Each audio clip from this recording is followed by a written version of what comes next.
I did have a special guest pop up. So, Uh-oh. from the Squared Circle Maniacs podcast, half of the crew is here. Don Wayne has joined us today. Nice. I saw him come in. I still remember him coming in and being passionate about stuff. That's what we love around here. I saw Chris. I let him in. Pretty much we got our normal crew here. We got Daniel, we got Lincoln, we got Sam. We got a whole bunch of fun people in here today. It should be fun.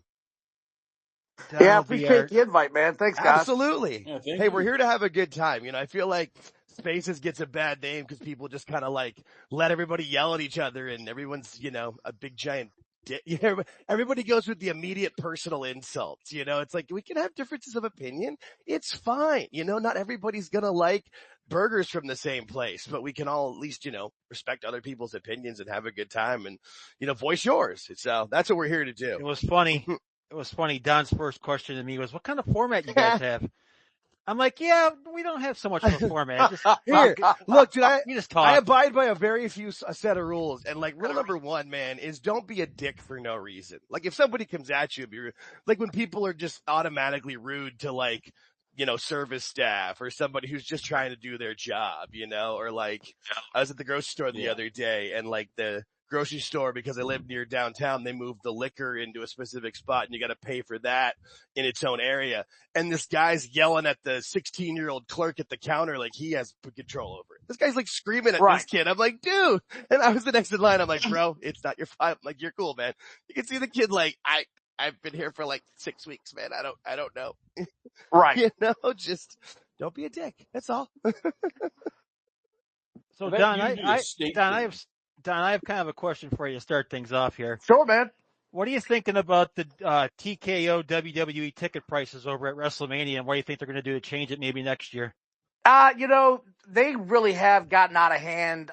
There's no way around it. It's just some greedy overall bastardization going on in this company.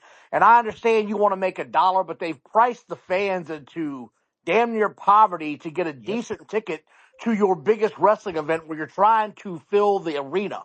I get it, they've got 100,000 people showing up. It's not like they were hurting, but you're getting away from your everyday gotta watch it fan base, in my opinion. It feels like you're more or less catering to people who might just show up because it is an event. And I sort of feel like this is painting themselves into a box.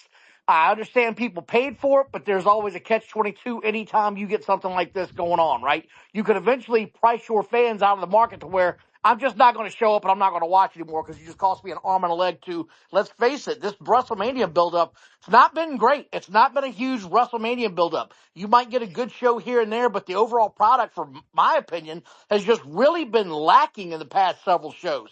SmackDown Friday, another example. It wasn't a horrible show. I don't feel like WWE ever embarrasses you as a fan, but it's just sort of stagnant and it lays there. And for my money, I'm not paying $400 for a nosebleed ticket for a WrestleMania that I'm not overly excited to go watch. Yeah, I feel like it's a tough. Well, tough call this year. George. I just feel like this is their. No, you're fine. This was their when you asked them what to do to change it. I feel like this was that moment where maybe they went a little bit too mainstream, a little too early, because they're trying to make this because if you see Super Bowl tickets or World Series tickets or whatever, the World Series was here in Arizona in 2023 and my mom's a giant Diamondbacks fan. So I went to one of the games with her and we were 4 rows from the very top and they were 300 plus tickets. They weren't great seats. And I feel like that's what WWE they went with that model. And that was probably the TKO push of yeah, let's do that. And maybe hopefully they realize, okay, we can put them as a higher price, but maybe pull it back a little bit, especially on the upper bowl. If you want to make the lower bowl and ringside, whatever, those are only going to really go to super rich people anyway. But yeah, because George and I talked about this offline and it was the upper level being that price. I'm glad you mentioned that, Don, because it's that was the point where you're whoa, that's a little for 4 rows off from the wall and it's $400. That's where I feel the disconnect is, to me at least. They've hurt the common fan big time. Don was saying that, and I agree. Yeah. The problem also is now all these subsidiary federations and stuff that normally come in, they're not going to be able to draw anything. That wrestling promotion that Cardona's going with, they only got 65 tickets sold.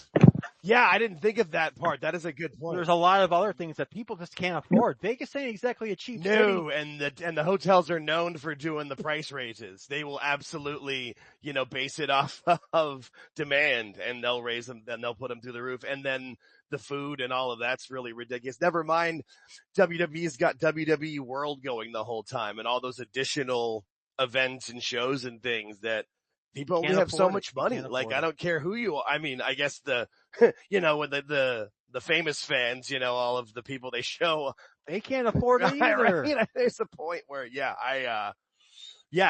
go ahead, Chris. Please. Yeah, I was going to say, I'm looking at prices just for hotels alone. And, right now you're looking at on the strip, either 166 to, I've seen prices as for some of the nicer hotels, like $400 per night. And that doesn't include like the resort fees that they charge and everything else, or the food, yeah. The Ubers, drinks. Yeah. Yeah, even if you're a single guy and you're going with your buddies, it just, for the sake of argument, it's a single guy going to the show with my buddies for WrestleMania weekend. That's a vacation for a family, essentially, as far as the thousands of dollars you're going to have to spend for food, for lodging, for travel, for all of that. It's just gotten to the point to, it's beyond the pale now. The absurdity for the dollars they're chasing. If they just allowed the casual fan to participate, they'd have 70,000 people in this place right now, and they'd make just as much money, in my opinion. Oh, I think you're absolutely right. And I feel like this is, and I'm glad George mentioned it at the beginning with it's the TKO influence, and it's kind of one of those things that when you're in those major, corporate situations, you got to have the give and the take. And I'm wondering what they'll bring to the table for next year for the Superdome of being like, look, we want to make this a more affordable on, like I said, not the lower level and the super expensive stuff, but they've got to put it in for, like you said, the casual and normal fan, the rest of us. Cause I live 4.5 hour, I'm a 4.5 hour drive from Vegas, and like it wasn't even in my radar to go, and there's things I could afford, but it's just like, I don't want to waste my entire vacation money of 2025, possibly 2026 on 3 days. No, and I get it. And by the way, speaking of spending money, did you see the report that the WWE titles have sold out? That allegedly came out today? No. Already? So you can say whatever you want about what happened on Friday night's show, and I get it from a marketing perspective. They had all those pretty belts set up, and I'm not going to lie, I was one of the jackasses that got online after one or two adult drinks and got a belt. So it does work. They got my their ass. Marketing team. I texted George earlier. I just noticed today, like just now, on WWE Vault for the YouTube, they're putting on all of WrestleMania 9. Like, how many views is that going to get now with everybody watch the documentary a few days on Peacock and be like, oh, this is on? I'll throw this on now. I just watched the doc about it. Like, I'm going to watch it later today or tomorrow. Their marketing team is smart. They got me. Yeah, right? That's it. You can see, like, yeah, ding, ding, ding, it worked. Yeah, no, it's why they do Lincoln. it. Yo, guys, I was going to say, just playing devil's advocate to an extent, I think what we're kind of overlooking is the international reach that they're really getting right now. And you've got a lot of people from Europe, Asia, South America, everywhere else that'll spend those thousands of dollars and don't give a damn. So I think they're trying to push the envelope as far as they can to see what people will pay, and then it'll come back down once they kind of see what their limit is. But they lost all those people because they just went to Europe. Well, not all of them. There's South America. I know, but there's some. No, you're right. All the European people, that's tough to say, that were spending money to come over here with the flights. They already spent all their money on those tickets for SmackDown and Raw. Not all of them. There's still that point of like. But they lost a lot. No, they lost a lot, or else it'd be sold out already. Yeah. That's the thing is, when is it, like, what's that final point going to be what that final sale point? It's very, very interesting to see what they'll hit, especially, I know last minute town, but we're into those last minutes.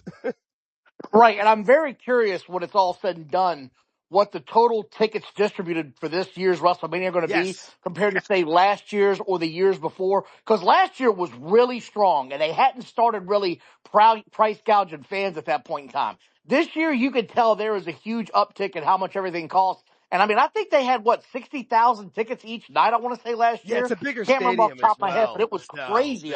They had better prices and a bigger stadium, so I'm curious more of like what's the percentage close to, because I don't know what the capacity of that stadium is, but I know it's not super oversized. I know they said it was one of the smaller 10% in the NFL. Yeah, I think it's like 64, 65,000 is all it'll hold for an NFL game. Yeah, well, I mean, they gotta make it Vegas. They got the nightclub in there, don't they? Isn't like one of the corners a nightclub or something like that? They've got section. My buddy went to a game this year. He was talking about that. It's like, it's like an open bar where you don't actually have a seat, but you could go in the bar and just watch the game from there. Okay. Oh, I mean, hey, I noticed today that the tickets in the upper area are starting to come down a little bit. And I figured during the week you'll probably be able to get in Friday or Saturday afternoon, probably for like $70, I bet. Watch. I mean, it would make sense because they're going to have to dump they make enough money, and yeah, at that point it's more important for the number than the exact dollars that they make in, because they're going to rake in a lot of money this week. We know that. I mean, the TKO, the UFC fight this past weekend was a huge hit. That thing, people standing in the rafters, people love the event. Shaquille O'Neal's getting kicked out there, making headlines everywhere. Dude, and TKO has just gotten more and more expensive as the years have gone by too. So I think that's just the business model at this point. How much can we get and then drop the prices at the very end to fill up the seats, to get all the money we can out of everybody? Yeah, no, they proved it this year. And I mean, it'll still be a success, but I mean, this is really, TKO's kind of had more, I mean, they had control last year, I guess too, but I feel like this year you see more of TKO's influence on the business side of things with how they're kind of operating. Big time. And so it's one of those, I mean, it'll be a give and a take, but it's going to be very interesting to see what the stadium looks like too, of how full it really is that on both nights. Well, it's WWE, so when they shoot that crowd, it's going to look like $1 million. Right. They never don't make it look like $1 million. You'll have 1 million drone shots before it's all said and done. That's just going to blow everybody's minds away.